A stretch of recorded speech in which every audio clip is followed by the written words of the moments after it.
नमस्कार, स्वागत है आप सभी का मसला में। मैं हूं आपके साथ शाफनी पटनायक। जैसे जैसे हरियाणा में विधानसभा चुनाव का समय नजदीक आ रहा है, वैसे वैसे सियासी बयानबाजी भी तेज हो गई है। इसी कड़ी में नेता प्रतिपक्ष भूपेंद्र सिंह हुड्डा के बयान ने सियासत गर्मा दी है।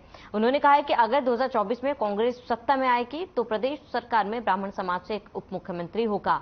वहीं इस बयान पर जब सियासी पारा चढ़ा तो फिर एक बार नेता प्रतिपक्ष ने कहा कि यह तो पार्टी द्वारा अप्रूव फॉर्मूला है जो 2019 में भी कहा गया था। हरियाणा में कांग्रेस की सरकार बनने पर 4 डिप्टी सीएम बनाएंगे, जिनमें ब्राह्मण उप मुख्यमंत्री होगा, एक दलित, एक ओबीसी और एक सामान्य वर्ग से उप मुख्यमंत्री बनाया जाएगा। वहीं इस बयान को प्रदेश पार्टी के अध्यक्ष उदयभान ने सिरे से खारिज कर दिया है। उन्होंने कहा है कि चुनाव के बाद हाईकमान की यह तय करता है कि प्रदेश में मुख्यमंत्री कौन बनेगा। इंडिया का मकसद ही यही है कि सभी वर्गों को साथ लेकर चला जाए। अब इन सभी बयानों से ये तो साफ दिख रहा है कि इस बार कांग्रेस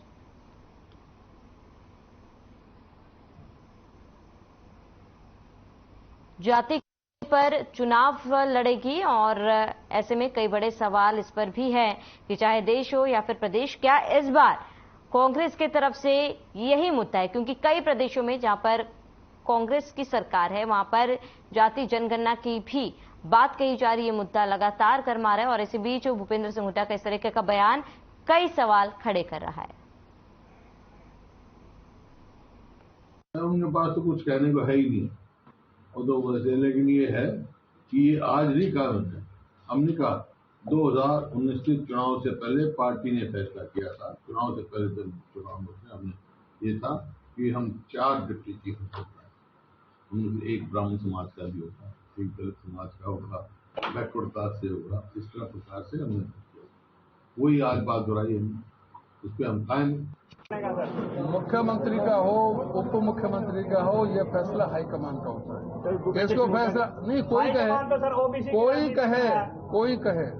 कोई कहे उसका एक लोकतांत्रिक प्रक्रिया है। पहले सरकार विधायक जीतेंगे, विधायक दल की मीटिंग होगी, हमारा जो कांग्रेस नेतृत्व है वो उस पर मंथन करेगा और जो कांग्रेस नेतृत्व जो चाहेगा वो मुख्यमंत्री बनेगा। जो कांग्रेस नेतृत्व चाहेगा, अगर आवश्यक हुआ तो कोई उप मुख्यमंत्री भी बनाया जा सकता है, किसी भी समाज का वो हो सकता है।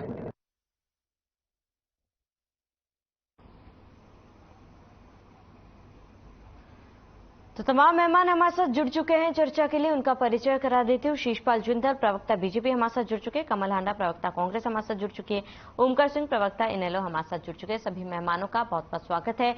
आज शुरुआत कमल हांडा जी से करना चाहूंगी। कमल हांडा जी, जहां पर लगातार बयानबाजी हमने सुनी है भूपेंद्र सिंह हुड्डा की, कल भी उन्होंने बयान दिया था कि उप मुख्यमंत्री ब्राह्मण समाज से होगा और आज फिर एक बार उनका एक बयान सामने है जहां पर प्रदेश में 4 डिप्टी सीएम बनाए जाएंगे अलग अलग जाति के। ऐसे में बड़ा सवाल यह है कि क्या, क्योंकि लगातार भूपेंद्र सिंह हुड्डा डिप्टी सीएम के बारे में बात करें, क्या मुख्यमंत्री का चेहरा तय हो गया या फिर भूपेंद्र सिंह हुड्डा अपने आप को ही मुख्यमंत्री मान बैठे हैं?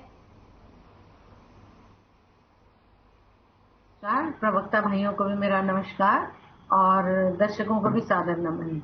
मैं शुरुआत करूंगी as usual with some lines. हमें शतरंज पसंद है क्योंकि हमारा नियम हमें शतरंज। ठीक है ओमकार सिंह जी।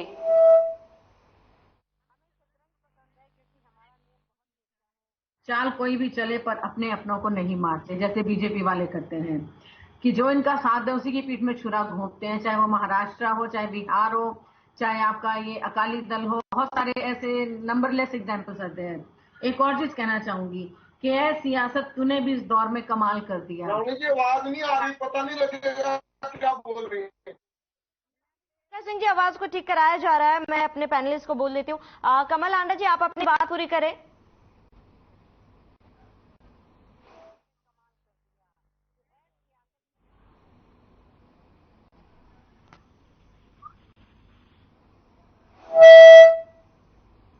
मौजूदा सियासत को लहू पीने की लत है, मौजूदा सियासत को लहू पीने की लत है, वरना मुल्क में सब खैरियत होती।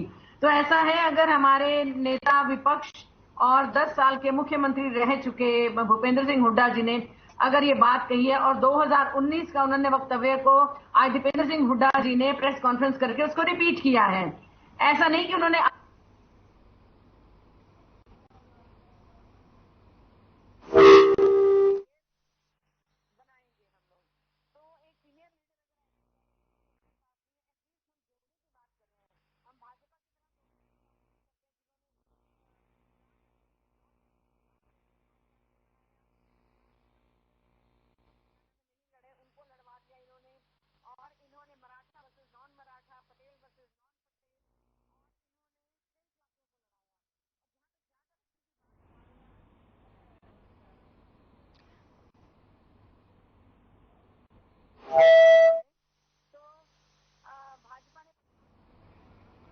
कमल आंडा जी, यहीं पर रोकना चाहूंगी। शायद साउंड में कोई दिक्कत आ रही है, मैं लौटूंगी आपके पास, क्योंकि देखिए लगातार सियासी पारा कम है और ऐसे में तमाम पार्टियों की तरफ से पुरजोर कोशिश की जा रही है।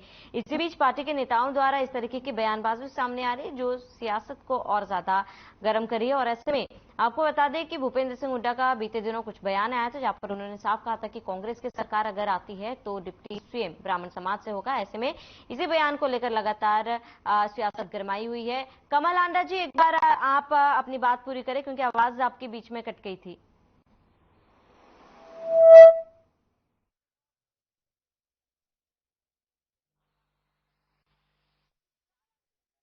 साउंड में कोई दिक्कत आ रही है, मैं लौटूंगी आपके पास। शीशपाल जिंदल जी, आप तक मेरी आवाज पहुंच पा रही है? जी। से बयानबाजी लगातार जारी है, जहां पर कल आपने भूपेंद्र सिंह हुड्डा को सुना, वो साफ कहते हुए दिख रहे हैं कि डिप्टी सीएम ब्राह्मण समाज से होगा। और आज दोबारा से एक और बयान था, जहां पर वो कह रहे हैं कि प्रदेश में 4 डिप्टी सीएम होंगे।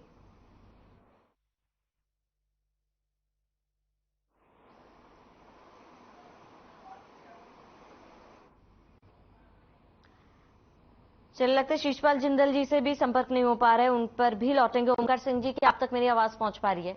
हाँ बिल्कुल। ओमकार सिंह जी, जरा आपकी प्रतिक्रिया जानना चाहूंगी। जिस तरीके की बयानबाजी सामने आ रही है, आपको लग रहा है कि इस बार केवल जाति को ही कांग्रेस मुद्दा बना रही है? देखिए, ये सिर्फ हड़बड़ाहट है हुड्डा साहब की और कुछ नहीं है। कल तक तो एक डिप्टी सीएम की बात करते थे, आज 4 डिप्टी सीएम हो गए और उसमें भी ये कह रहे हैं एक ब्राह्मण, एक ओबीसी, एक एससी और एक जनरल जाति का। तो इनसे जरा पूछ लेना कि ब्राह्मण जाति जो जनरल में आती है किसी और में आती है। सबसे बड़ी बात, अभी तक तो हमने देखा था कि सिर्फ एक बीजेपी ऐसी पार्टी है जो धर्म और राजनीति में धर्म और जाति की बात करती है, लेकिन अब कांग्रेस को भी नजर ऐसे लग रहा है कि कुछ ना कुछ होने वाला है। कांग्रेस हड़बड़ाहट में, हुड्डा साहब मुख्य रूप से हड़बड़ाहट में, आज इन्होंने कह दिया 4 मुख्यमंत्री उप मुख्यमंत्री होंगे। 4 क्यों, 13 मिनिस्टर होते हैं, 13 के 13 डिप्टी सीएम बता दीजिए, पद ही तो बदलना है, काम तो वही करेंगे। और दूसरी बात, जातीय दायित्व क्यों? पहले सबसे बड़ी बात है, जातिगत आंकड़े देके उसी हिसाब से, उसी जनगणना के हिसाब से, जातिगत जनगणना के हिसाब से आप कम से कम सीटों का बंटवारा तो कर दीजिए, सीटें तो दे दीजिए कि सिखों को कितनी दोगे, ओबीसी को कितनी दोगे, एससी को कितनी दोगे, वो तो आपसे दी नहीं जाएंगी। लेकिन अब इन्होंने, कल कुछ और बयान था, आज कुछ और बयान है। मेरे को लगता है इनको ये तो मालूम नहीं है कि मुख्यमंत्री कौन बनेंगे। यहाँ पे मुख्यमंत्री का चेहरा डिसाइड हो गया हो, वो तो कांग्रेस का अलग मन डिसाइड करेगा। फिर अब इनको अपना तो पता नहीं है, दूसरों की बात कर रहे हैं। ये अच्छे तरीके से चुनाव लड़ने की बजाय कहीं ना कहीं जनता को बरगलाकर उनका वोट लेना चाहते हैं। जो बीजेपी करती आई है, आज वही कांग्रेस करना चाहती है। लेकिन हरियाणा की जनता ने 10 साल कांग्रेस का राज देख लिया था, इनसे दुखी होकर तो बीजेपी को चांस दिया और बीजेपी ने भी दुखी किया, इन्होंने तो महादुखी करके छोड़ दिया। आज प्रत्येक वर्ग, प्रत्येक व्यक्ति परेशान है, कोई परिवार पहचान पत्र से, कोई प्रॉपर्टी आईडी से, और महंगाई, बेरोजगारी, भ्रष्टाचार, अपराध और पेपर लीक मामलों का तो कहना ही क्या है, उसमें तो नंबर 1 बन चुके हैं। आज अगर जनता देख रही है तो इंडियन नेशनल लोकदल की तरफ देख रही है।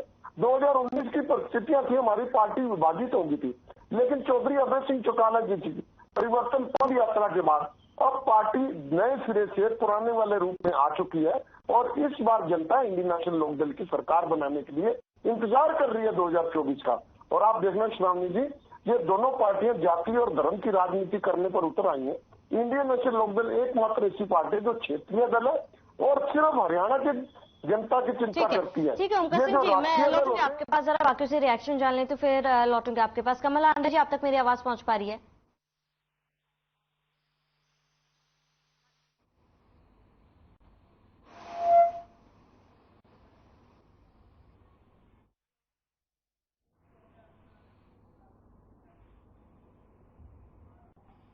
कमल आंडा जी, आप तक मेरी आवाज पहुंच पा रही है?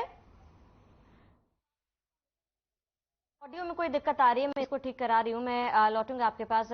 शीशपाल जिंदल जी, आप तक मेरी आवाज पहुंच पा रही है?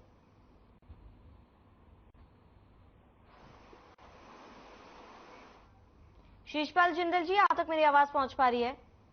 श्रावणी जी बिल्कुल। शीशपाल जिंदल जी, तमाम जो बयानबाजी चले इस पर आपकी क्या रिएक्शन है?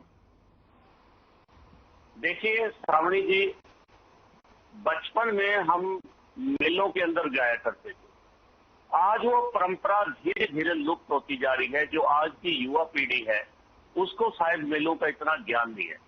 मेले के अंदर क्या होता था, बच्चों को भिलौने के लिए एक झुंझुना दे दिया करते थे, एक बच्चा काम लग जाए और वो सब बातें बोलकर अपने उसमें मस्त हो जाए। यही काम आज हुड्डा जी कर रहे हैं। इनके पास करने कराने को कुछ भी नहीं इनके पल्ले।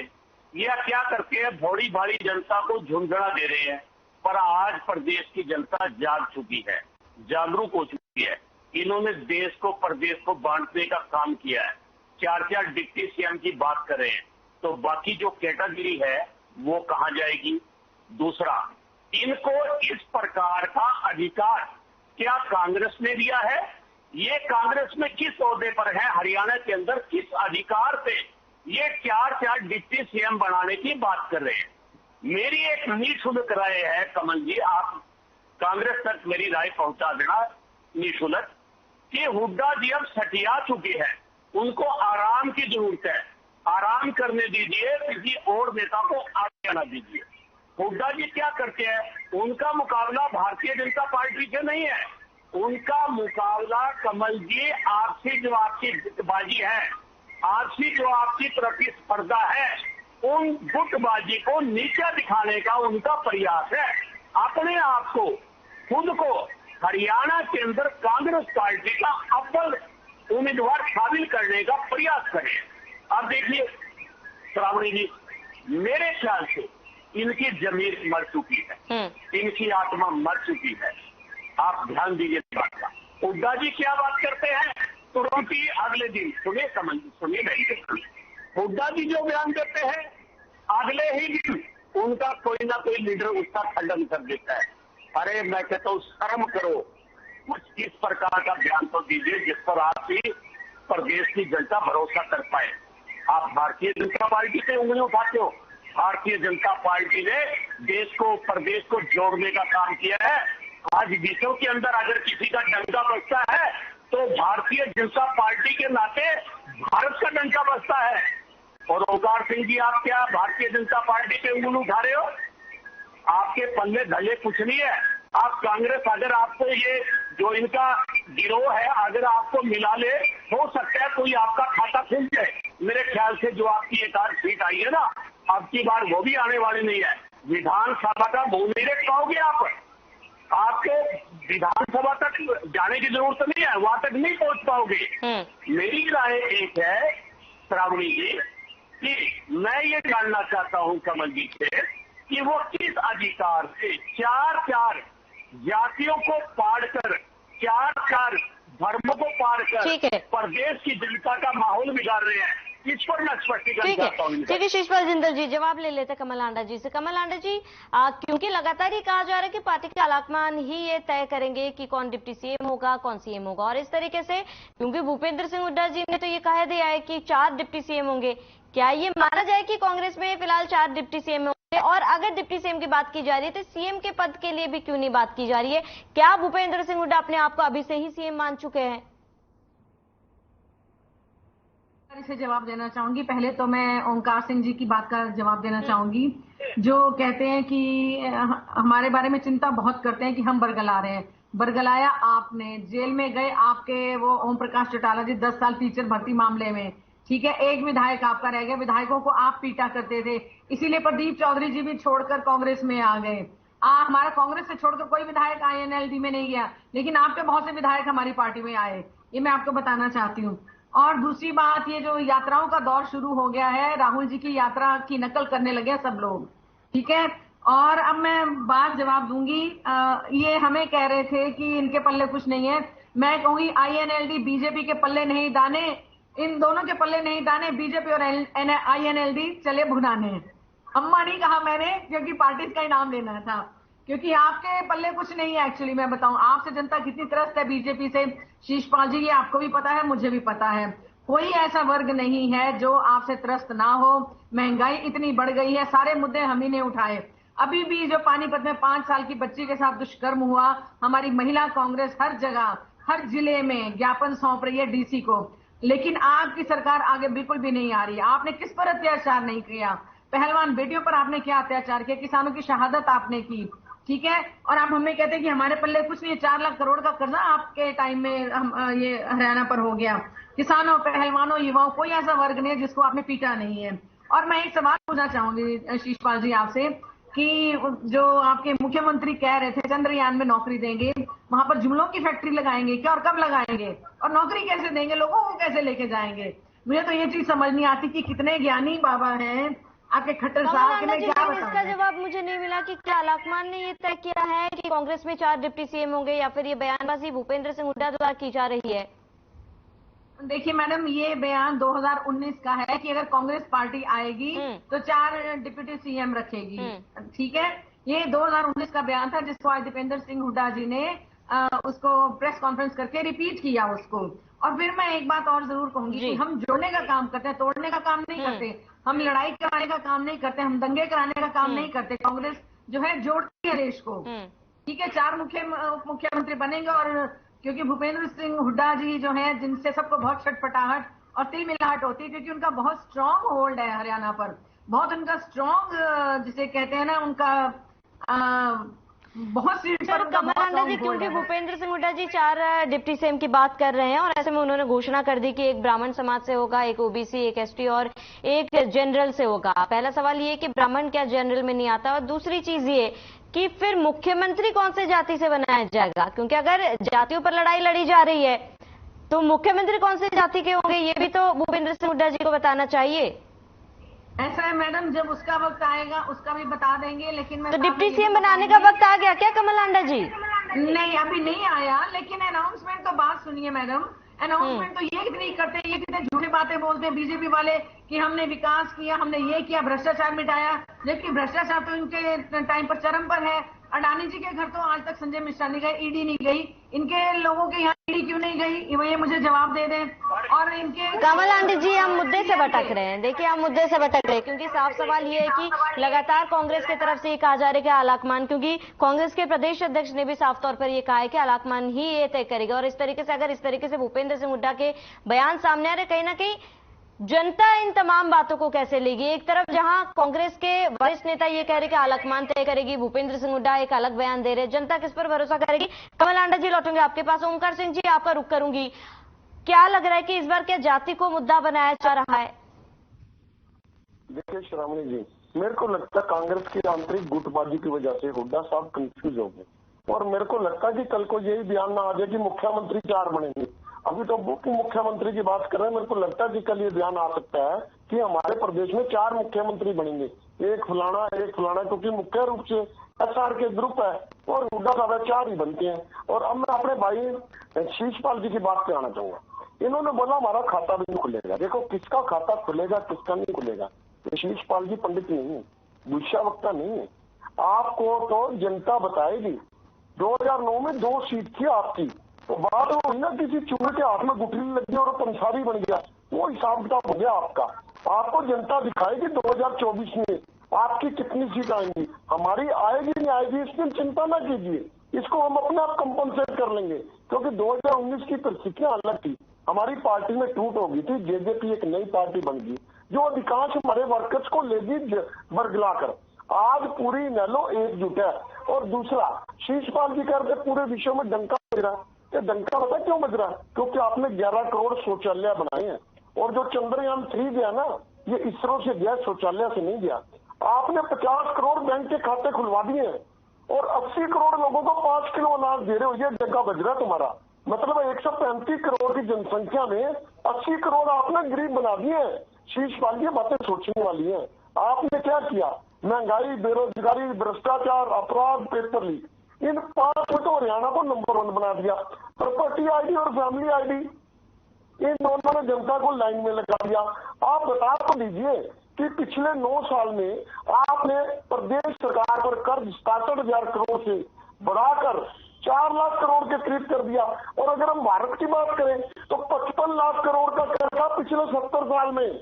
आपने मात्र 9 साल में 155 लाख करोड़ कर दिया, मतलब 100 लाख करोड़ कर्ज बढ़ा दिया। आपने बता तो दीजिए इतने पैसे लेके कहां गए? क्या किया आपने? कौन सी ऐसी इंफ्रास्ट्रक्चर डेवलपमेंट की? कितनी फैक्ट्रियां लगाई? क्या उद्योग स्थापित किए हरियाणा के अंदर? और अगर उद्योग स्थापित किए, अगर नई इन्वेस्टमेंट लेके आए आपके मुख्यमंत्री और उप मुख्यमंत्री विदेशों में गए थे, जरा याद कर लो। और इन्होंने बोला था 6.5 लाख करोड़ के MOU मेमोरेंडम ऑफ इन्वेस्टमेंट हमारे सैंक्शन हो चुके हैं, लेकिन अभी तक सिर्फ 12,000 करोड़ का निवेश आया। ठीक है, ओंकार सिंह जी इसका जवाब ले लेते हैं। शीशपाल जिंदल जी, यहाँ पर लगातार बीजेपी पर हमेशा ये आरोप लगता आ रहा है कि बीजेपी जाति और धर्म की राजनीति करी है, और फिलहाल कांग्रेस की तरफ से ये जो कदम उठाए जा रहे हैं, इस पर आप क्या कहना चाहेंगे? देखिए श्रावणी जी, कांग्रेस तो झूठ बोलती थी, इनेलो भी इनके साथ साथ चल रही। ये बोलते हैं कि प्रदेश के ऊपर इतने करोड़ रुपए का कर्जा। अरे ओंकार सिंह जी, ये कर्जा क्यों आया, इस पर आपने चिंतन किया? जो कांग्रेस भ्रष्टाचार, आप प्रदेश को लूट के खा गए आप लोग। हमने पहले तो उसकी भरपाई का काम करे, जो आप पूरे प्रदेश का धन बाहर विदेशों में लगे। और आपकी, अरे सुनिए, आपकी सरकारों में क्या होता था? आपकी सरकारों में मतलब कांग्रेस और इनेलो की सरकार में क्या होता था? आपके जो मुख्यमंत्री हैं, आपके मंत्री हैं, वो ऐश परस्ती के लिए हिमाचल की पहाड़ियों में पड़े रहते थे, हरियाणा की और मोनी करते थे।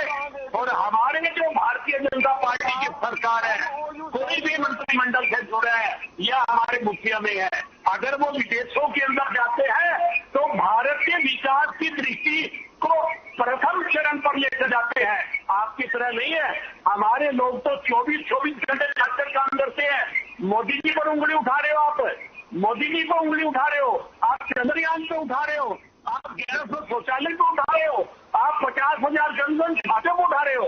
अरे ओंकार सिंह जी, कुछ तो शर्म कीजिए। प्रदेश की जनता आपको सुन रही है, कुछ तो तथ्य रखिए। आप कह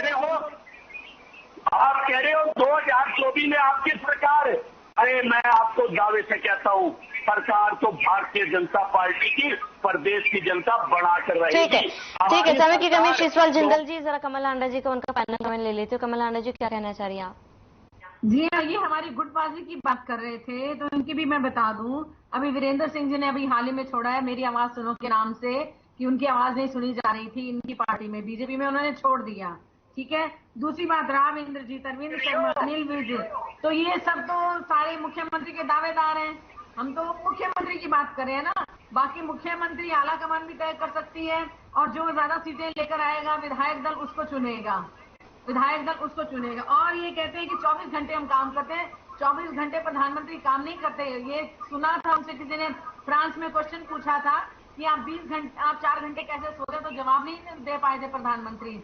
20 घंटे षड्यंत्र में लगे रहते हैं, उनको है बस केन प्रकार मैं चुनाव जीतू, सत्ता में दोबारा आ जाऊं, ताकि जो कुछ बचा खुचा है देश में उसको भी लूट लूं मैं।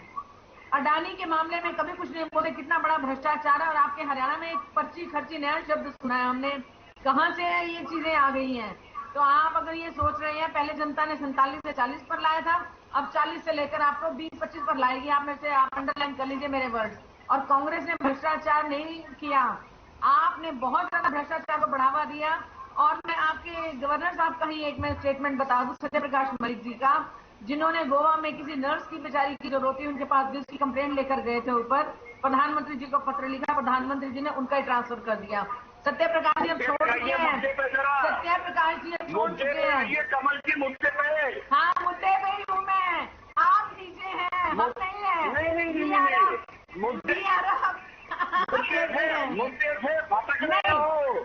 कांग्रेस की असलियत आ चुकी है, कांग्रेस की इतने बड़े नेता हैं, असलियत सामने आ चुकी है। नेता बड़े हैं, बड़े नेता हैं, गिराने के लिए भारतीय जनता पार्टी की आलोचना कर रहे हो। ठीक है। ओमकार सिंह जी, जरा आपका फाइनल कमेंट जल्दी से, संक्षेप में, समय की कमी। ओमकार सिंह जी, आपका फाइनल कमेंट। देखिए श्रावणी जी, पहले तो बीजेपी करती थी धर्म और जाति की राजनीति, और अब इसमें कांग्रेस भी कूद पड़ी है। लेकिन जनता बहुत समझदार है, जनता बीजेपी को तो वापस 2 के ऊपर पहुंचाएगी। 2009 में 2 पे से चले थे, और 2020 में जनता में इन्होंने नकार दिया था जिनको। 2019 में इनकी 40 सीट आई थी, 50 सीट विरोध में गई थी। लेकिन कुछ लालची किस्म के लोग जो इनेलो से अलग हुए थे वो इनकी गोदी में बैठ गए। वोट तो इन्होंने जनता से बीजेपी के विरोध में दिया था। उन्होंने बोला था ब्याह खट्टर का और फोटो मोदी की, उन्होंने बोला था इनको यमुना पार पहुंचाएंगे, लेकिन वो ही इनकी गोदी में बैठ गए थे। आज जनता सच्चाई जान चुकी है, प्रत्येक वर्ग प्रत्येक व्यक्ति परेशान है और 2024 में इनको घर बिठाने का काम करेगी जनता। ठीक है, समय की कमी है हमारे पास, चर्चा को यहीं रोकना चाहूंगे। ओमकार सिंह जी जुड़ने के लिए बहुत बहुत शुक्रिया। कमल हांडा जी आपका भी जुड़ने के लिए बहुत बहुत शुक्रिया।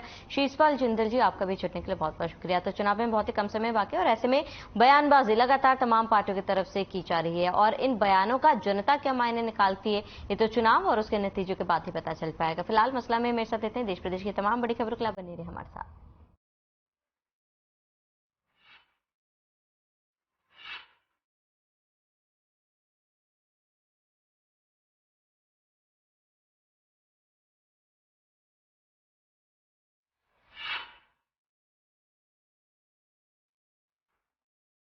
मेरे जैसा